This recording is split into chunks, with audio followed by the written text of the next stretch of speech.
All right, today we're opening up the playbook for what is truly one of the most vital roles in healthcare, being a caregiver.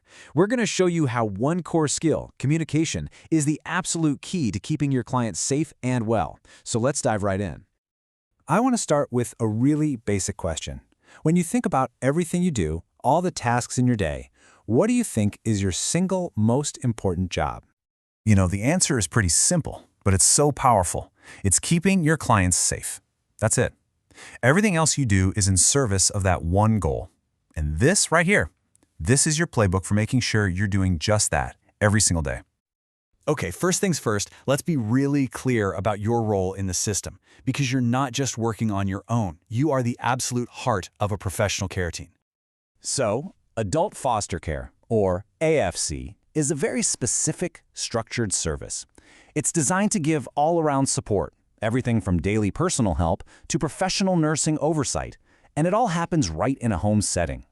It's that blend of a personal touch with a professional structure that makes it work so well. And here's the most important part. You are never alone in this. You're on the front lines for sure, but you have a dedicated support team. Your go-to contacts are a registered nurse who's watching over your client's health and a care manager who helps organize all the other moving parts. Think of them as your partners. So how does that team connect to what you do day to day? Well, the foundation of your job is helping with two main kinds of activities, ADLs and IADLs. And knowing the difference between them is really, really important. So here's how it breaks down. Over here on the left, we have activities of daily living, or ADLs. These are those really fundamental self-care things, like bathing, dressing, getting around. Then, on the right, you've got the instrumental activities, the IADLs. These are the tasks that help someone live independently, like preparing meals, managing their meds, or getting to appointments. You're there to lend a hand with all of it. Okay, with that foundation, we get to one of your most powerful roles. I mean it. You spend more time with your client than anyone else, which puts you in a unique spot to be the eyes and ears of the entire care team. And you do this through two key actions, observing and documenting. Your caregiver log, it is so much more than just a daily checklist or some paperwork. Seriously, think of it as the official, ongoing story of your client's health. It's the #1 source of info for the nurse and the care manager, so what you write down really, truly matters. So, why does it matter so much? Well, because those notes you take are like breadcrumbs that the nurse can follow to see subtle changes from one day to the next, and over time, they build a clear picture of your client's health. It helps everyone spot patterns, maybe a small but consistent loss of appetite, for instance, that could easily be missed otherwise. This is how you help catch problems before they become emergencies. And that brings us to the most critical part of this whole playbook. Observing and documenting are the first steps, but communicating what you see, that's the action that brings in help and keeps your clients safe. This is your lifeline to the rest of the team. So, when you notice a change, what's your very first move? It's step 1 in a really simple but totally non-negotiable process. Here they are, 3 steps. You need to burn these into your brain. First, you observe a change. Something's different. Second, you immediately document it in your log. Be specific. What did you see? What time was it? And third, you report it to the nurse.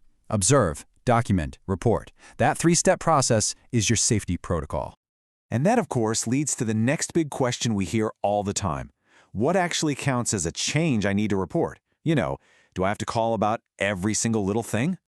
It's pretty straightforward. For any non-urgent changes, like your client seems a little more tired or they have a new question about a medication, you report that to your AFC nurse. But for a real emergency, a sudden fall, a fire, or if your client is missing, you call for help immediately. Then you follow up with your provider. You have to use your judgment, but the rule is simple. When in doubt, make the call. So let's wrap this all up. Your job is hands-on, it's practical, it's personal. But it's your role as a communicator, as that central link in the safety chain that really elevates everything you do. You are the safety linchpin. I really want you to let this sink in.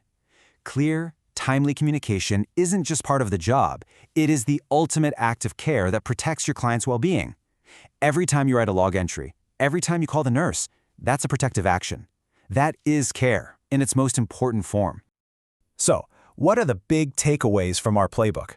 First, remember you're part of a professional team. Second, your daily tasks are the foundation of good care. Third, your observations and your notes tell the client's real story. And most importantly, your communication is the critical link that keeps them safe. I'll leave you with this final thought to take with you. Based on what we've talked about, what is one small thing you can do today, like on your very next shift, to make your communication even better, your documentation a little sharper, and ultimately, your client even safer?